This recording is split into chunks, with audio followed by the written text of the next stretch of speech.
It's Thursday, the 27th of October 2016, and this is the Cat's Whiskers Weekend Preview Podcast, live.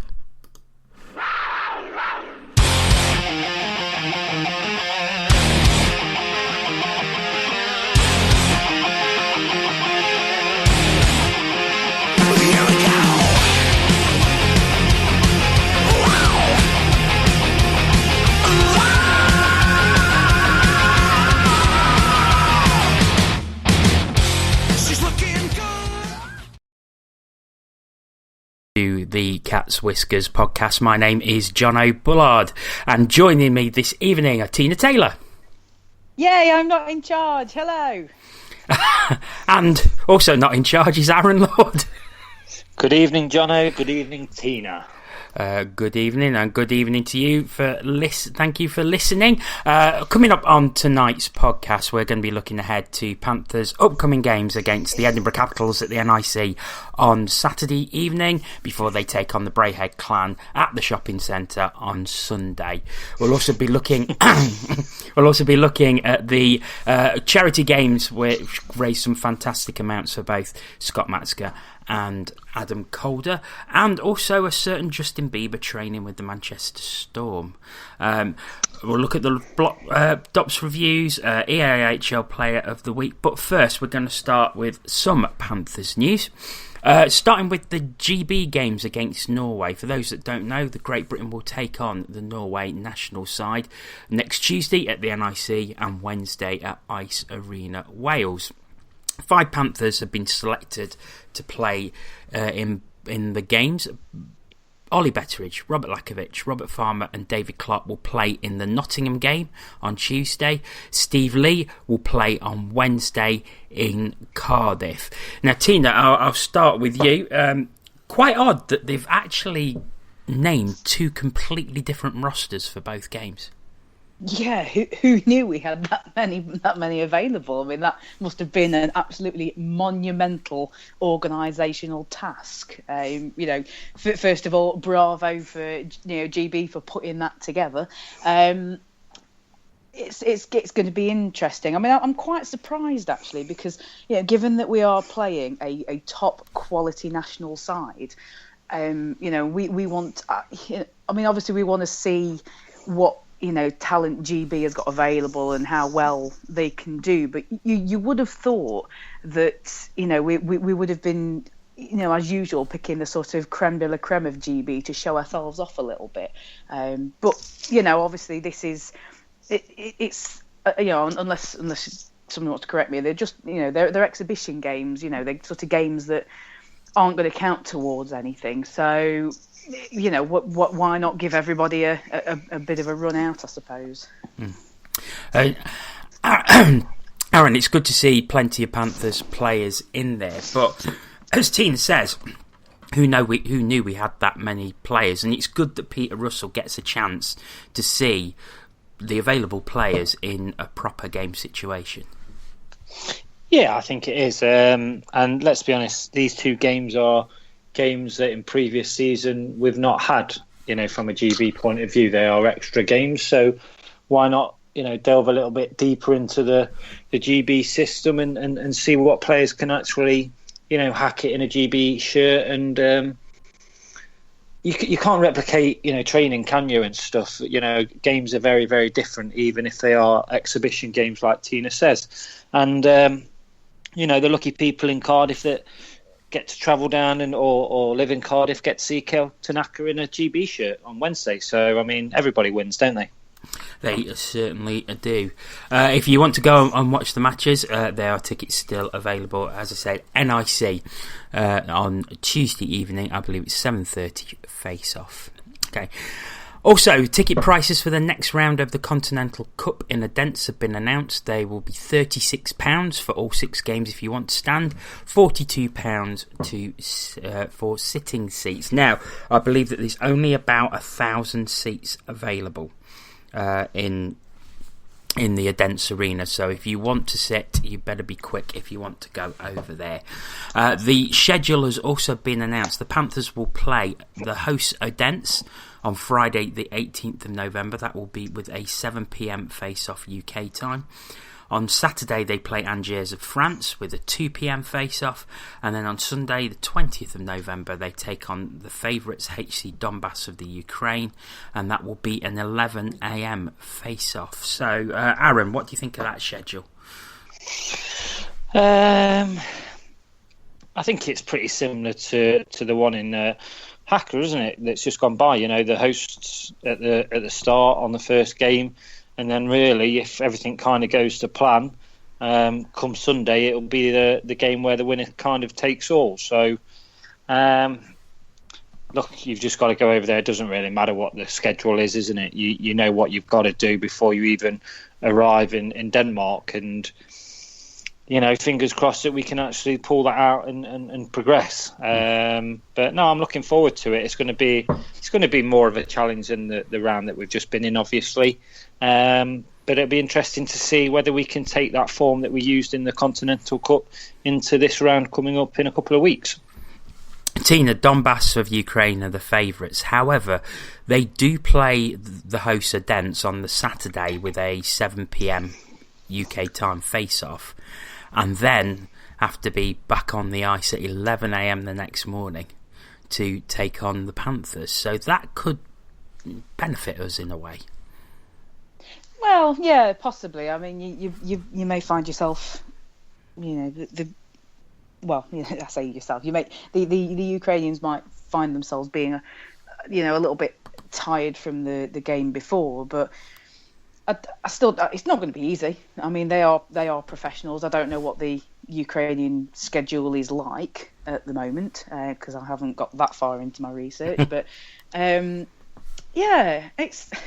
It's like Aaron says, we know what we've got to do, and with the level of competition being possibly better than what we've just experienced, you'd like to think there'll be more research tools available to the coaching staff as well, so they'll have the advantage of knowing their enemy a little bit better.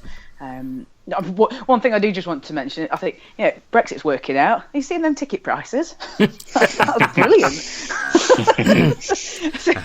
that's fantastic. I mean, £36 for a whole weekend if you're willing to stand. For all 6 games, remember we are politically neutral on this show. but yeah, that's absolutely fine. Don't fly it. Just don't tell anybody involved with the Panthers because I think they'll faint looking at those ticket prices. No news yet on TV coverage, but if I find out anything, I shall keep everybody informed. Nothing. Yes, because you'll be bragging about it because you'll probably be there. Well, we'll see. I don't know. I genuinely don't know. But like I say, as soon as I find out anything, I'd like to think that there would be at least some sort of coverage, even if it's not on Premier Sports. I like to think. I quite enjoy the Premier Sports coverage. So I would think I would love it if they were to get involved with this tournament too. But somebody like a team like Odense, they may even have some sort of webcasting arrangement in place already. So who knows? We'll find out, I'm sure. Well, not long to go. We will find out in about 3 weeks' time when we're over there. Okay, we're going to look ahead to the weekend now. Panthers returning to Elite League action after the break for the Continental Cup in Hacker. So on Saturday, the Panthers take on the Edinburgh Capitals, a first meeting between the two teams this season.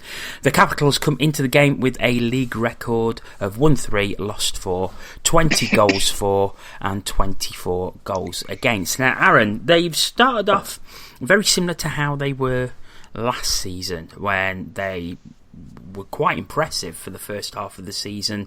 Then they had a lot of players leave and, well, we all know what happened to them. So what are you expecting from this Capitals team? The easiest answer and quickest answer to that question is I honestly don't know, to be honest, because if you look at those stats, they don't really give too much away, do they? 1-3, lost 4, scored 20, let in 24. So it's pretty even across the board there. But kind of expecting what you kind of just described there regarding how they've started. I imagine them to come into the arena and they always seem to, whoever's, the coach or whatever players they have, they always seem to give us a game and don't make it that easy for us, especially in the last couple of seasons. But it'll just be interesting, really, to see, because they recruited very different to how they did under Riley Emerson, gone down that different route. So, will we have a bit of a hangover from the Continental Cup? We've had a bit of, aggro with training this week with Prince Harry coming in and doing a visit. So I don't know, it's just little niggles there that might make this game not as easy as some people might think it is. One of the stars of the Caps team so far this season, Tina, is Travis Fullerton, who was, of course, at Braehead last season for a spell. A 91% save average in the league, goals against average of 3.27, but he's faced 262 shots in the 7 league games, making an average of 37.4 shots faced. So he's really started the season well. He's a busy boy. If you're going to be a netminder for the Edinburgh Capitals, you've got to expect to be a busy boy. He's sort of right up there. He's not quite facing the shots level that Shane Owen is, but he's not far off. I feel for those two guys, I really do, because they are the busiest netminders. Sort of closely followed by the Clemente at the Storm. So yeah, he is seeing an awful lot of rubber. Unfortunately, the Caps they're not managing to protect him probably as much as they would like to, and he's doing fairly well out of it, to be honest. He's coming out with a few wins, and if your goalie can be facing upwards of 35, 40 shots every game and still bring a few wins to the table, then he's doing all right. We are going to have to put a lot of shots on him to get goals past him. That's without question. And I think they've got a bit of firepower to them. So we've obviously got to collapse around whichever netminder is going to be starting for us. If the Caps do just sort of follow past form,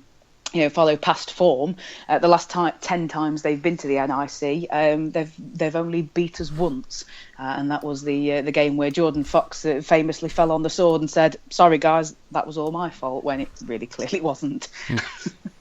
And then, of course, we went on to win the league. So yeah, so all things considered.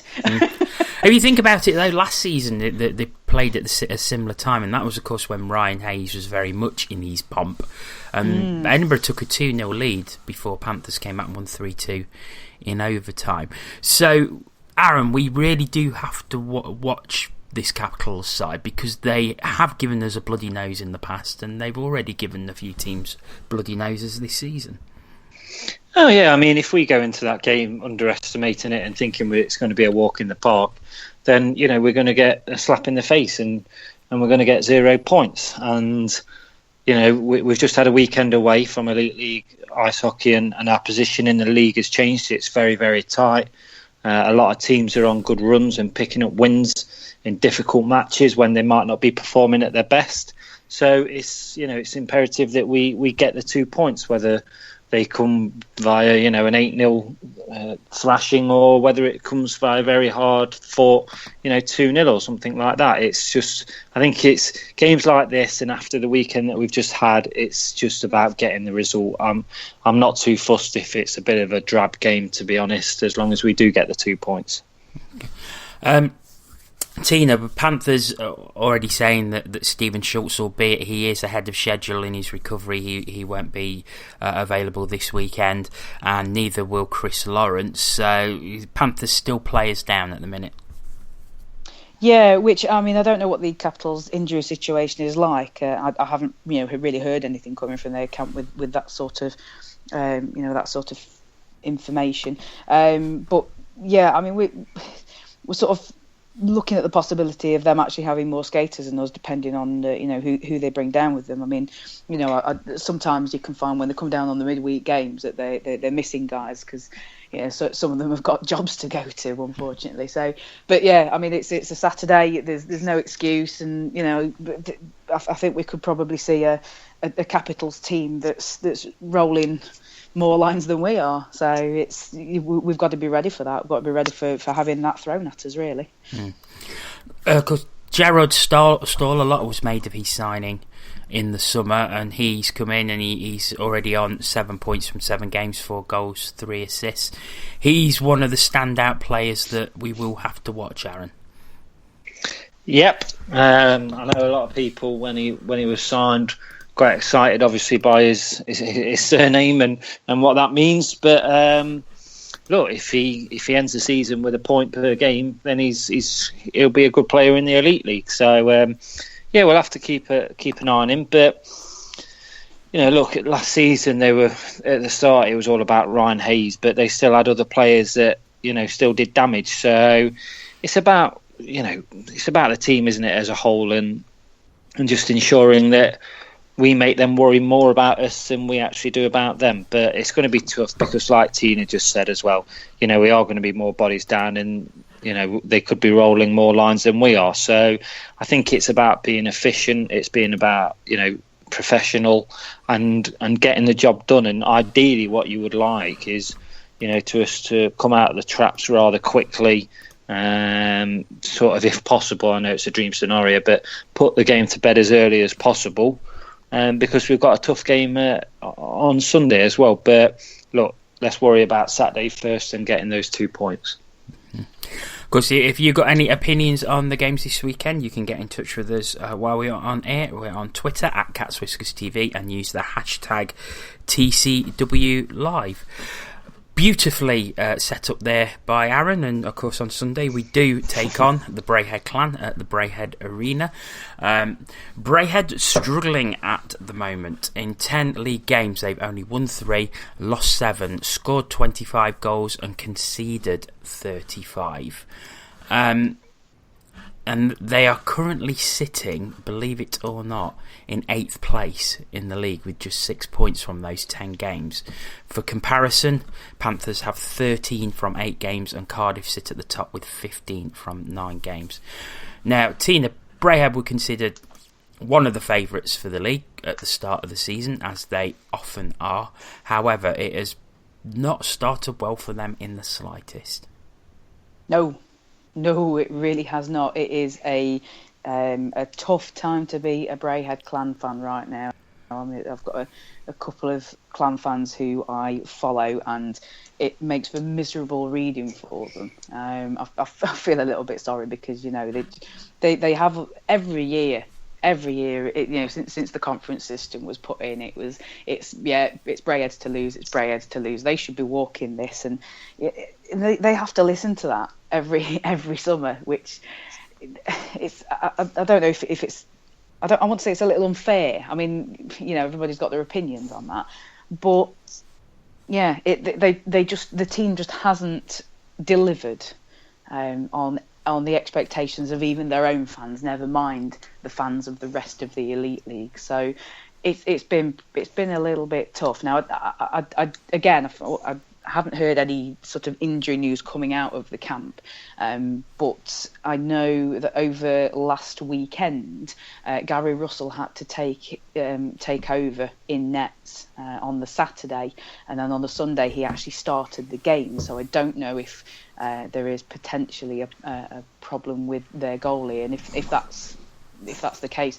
that's just pouring salt into the wound, really, isn't it? That's what I'm picking up, that Michael Zdzikowski will not be starting. Michael, let's call him Michael for ease. Yeah, he won't be starting. However, he only has an 88.5% save percentage and a goals against average of 3.7. So he's not really been up to the position of where you expect a Braehead net-minded to be. And Gary Russell came in, he won the game for them on Sunday, albeit a Challenge Cup game in penalty shootout. But we can't take it lightly, can we? Because even if the backup is in, as we've seen with Thomas Murdy in Cardiff. No. Definitely. Well, Gary Russell's proved, that he can be an effective backup. While they were waiting for Fullerton last season when Holt was injured, he did a fine job, in nets for them. And by all accounts, he's a backup to be relied on. The other thing that we have to look at is our past record up at Braehead. It's precarious. In the last 10 times we've been up there, 5 wins, 5 losses, and they've scored a heap more goals on us than we have on them. So, beware the bite of the underdog, basically. Indeed. Aaron, do you think that Ryan Finnerty is under pressure? I imagine there's a little bit of pressure.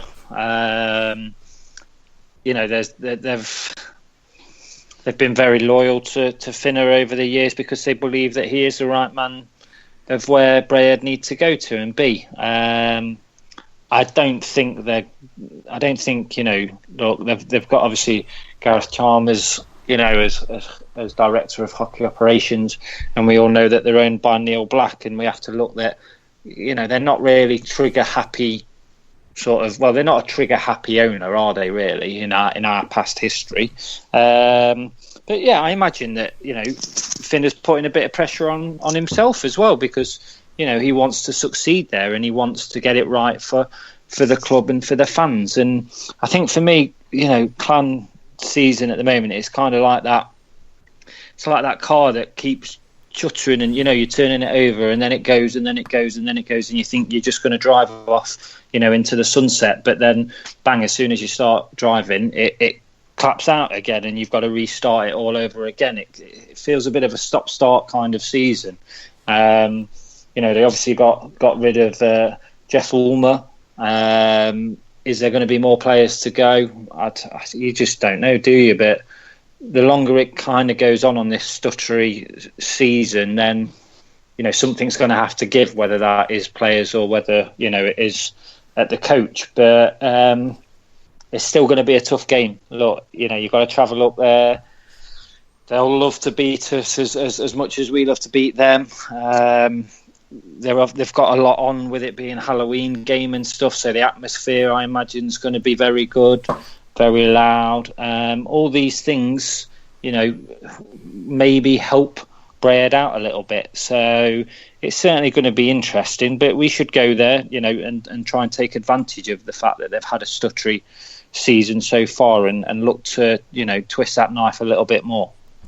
And Tina, Panthers already played the Clan in Braehead in the first weekend of the Elite League regular season, winning 4-1. Do you think that will have any impact on this game? No, not really. I think, the first weekend of the season is where teams are still feeling each other out. I mean, that sort of, start where you're trying to figure out where your lines sit and what have you, who fits with who. And yeah, I think Panthers were still in that sort of period when we went up there. I don't recall who was playing with who. I mean, I obviously didn't go up to the game and there's no webcast, but yeah, I can imagine that the lines are all totally different to what they were now. We're not going to have Lawrence and Schultz. Fingers crossed that Stevie Lee's recovered from whatever knock he picked up at the Continental Cup weekend. You can't. I don't think that result is going to have any bearing. I think the biggest barrier for Braehead is going to be Braehead themselves. I don't think they're a particularly happy team and locker room right now. So as much as I don't want to pour the misery on, obviously I want the Panthers to come back with 2 points. So we need to pounce on the inconsistency that the Clan are having at the moment, and just ensure we do what we need to do to win. So the Panthers against Clan in Braehead, 6 p.m. face-off on Sunday evening. Of course, there is no webcast from Braehead, as there isn't a webcast in Nottingham.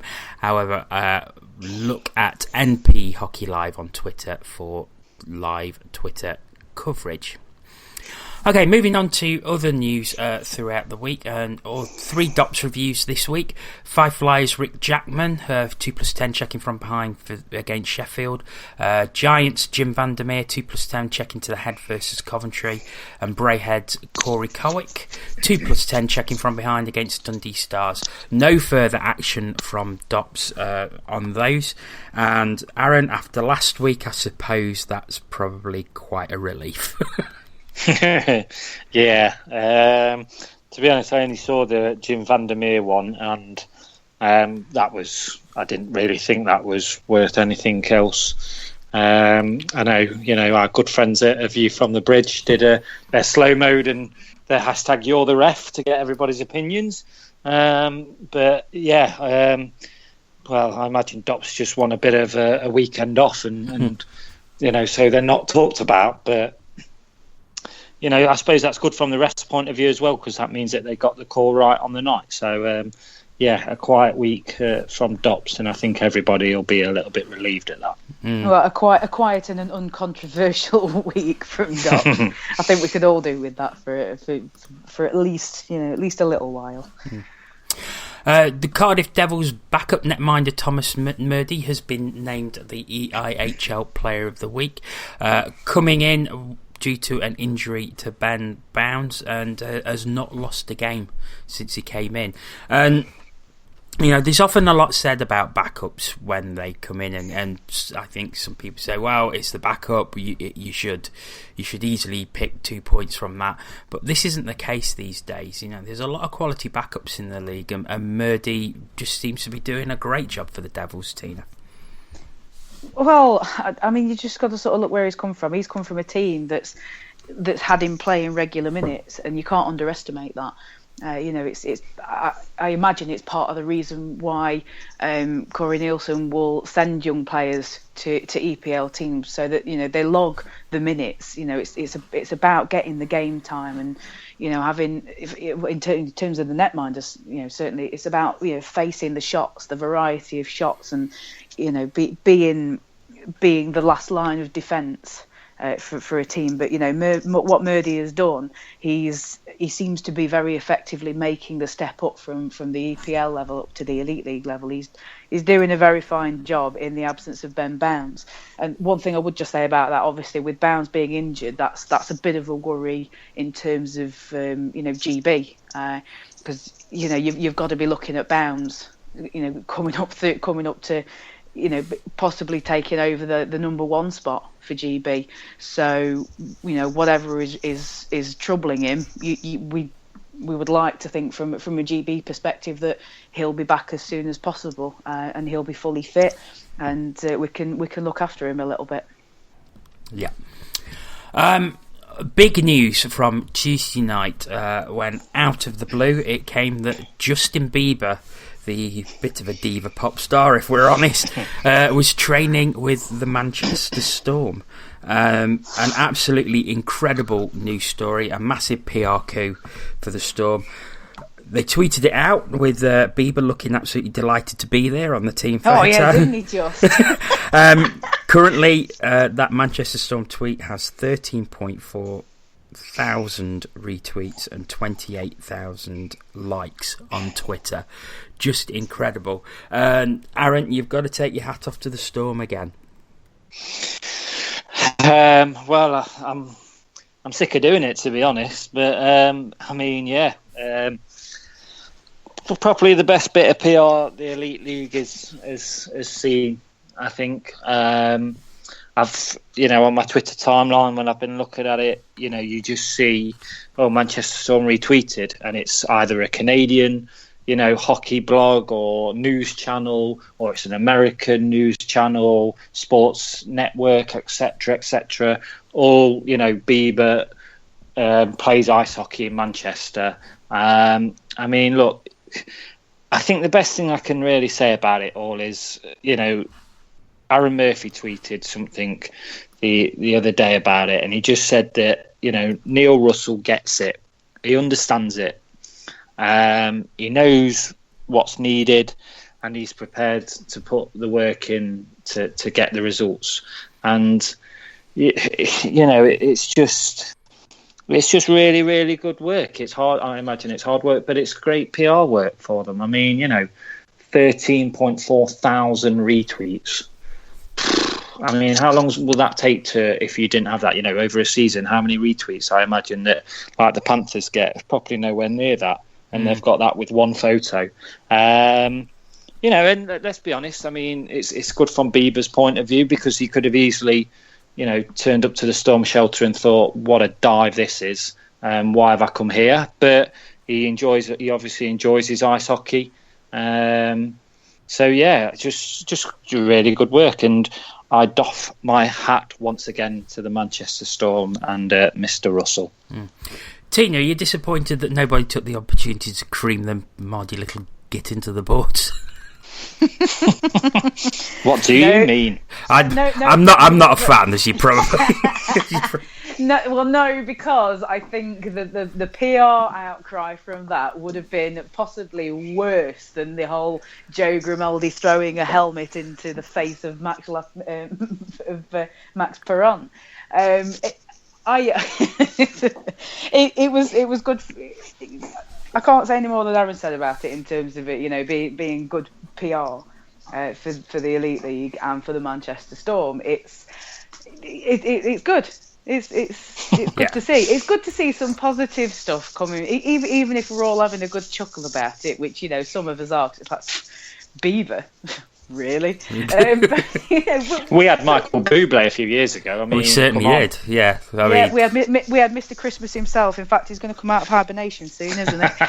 he's going to be rocking up out of his cave. The Canadian Daniel O'Donnell. Yeah. That's the one. Yeah, that's the one. So yeah, hats off, and stop making the rest of us look silly, please. Of course, earlier this week there was 2 charity matches raising funds for 2 different causes, but players who used to play in the Elite League. We've mentioned both before, but the Support 25 game for the Blazers' former goal scorer Adam Calder initially aimed to raise £10,000, and the total raised at the minute is well over £25,000. This is so that Adam can go and receive some specialist cancer treatment in North America. Aaron, just an incredible turnout, an incredible amount of money raised in such a short space of time. Yeah, I mean, me and Tina spoke about this briefly on Monday's podcast, but yeah, it's just amazing, isn't it? Look, like I think I said that night, we all have our rivalries. We all, go to the Sky Dome, for example, and moan and shout and want to beat, the Coventry Blaze every time we go there. But at the end of the day, it's sports, and your health and your life is far more important than a game. And at times, tough times like these, it shows you, the hashtag hockey family really is real. And there's a lot. I read the press release by the Coventry Blaze today, sort of like a thank you from Adam and his family and stuff. And there's a lot of people to obviously that have helped out in there as well. And I think really this is something that, I know every sport has its kind of charity things and stuff like that, but hockey, ice hockey, and especially ice hockey in this country, it's not a mainline sport. It's not, it doesn't get a lot of supporters. It doesn't get great coverage and stuff like that. So, the fans really do. When the chips are down, they really do put their money in their pockets and their hands in their pockets and get some money out. And hopefully that money can really help Adam in his fight that he's got ahead. And just really, really well done to everybody, obviously, at the Blaze. Rob and Craig have done a lot of work there, and everybody else. So everybody that's been involved in it needs a round of applause and should be very proud of what they've done. Yeah, wholeheartedly agree.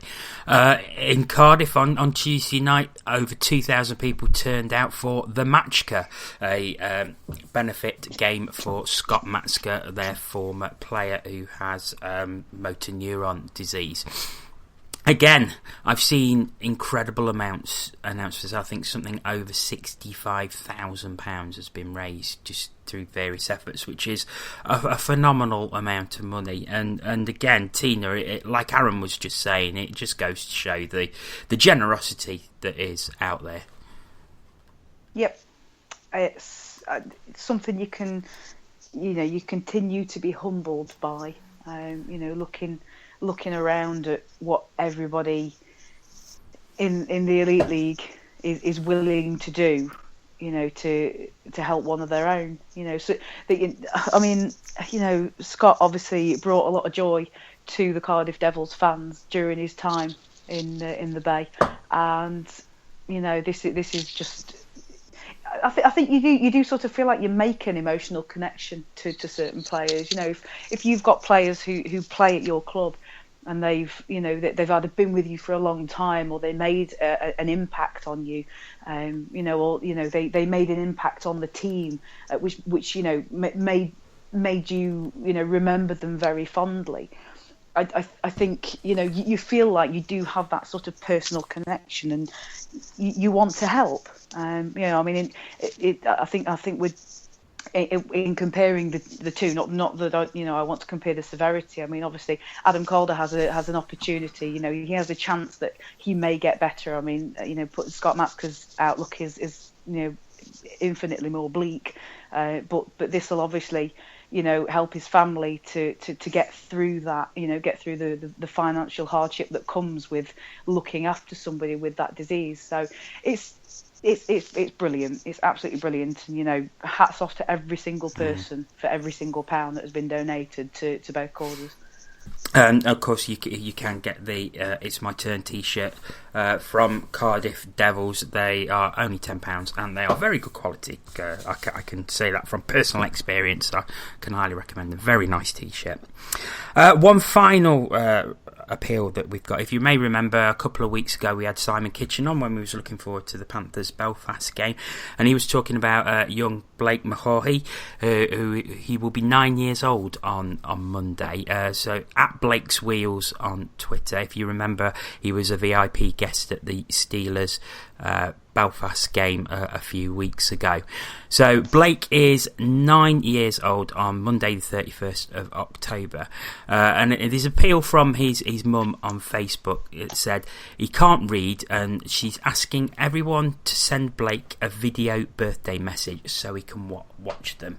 Or you can DM them on Twitter for their address if you want to send a card. It's to show Blake the support he has worldwide, especially throughout the hockey community. So as I say, that Twitter address again is at Blake's Wheels. If you can take a couple of minutes to record a quick video for with some birthday wishes, send them along, because I'm sure it'll give him a huge boost. So if you can do that, please do. Right, I think that's about all we've got for tonight, unless anybody's got anything else. No, I think we're done here. And put a fork in it, it's done. Right.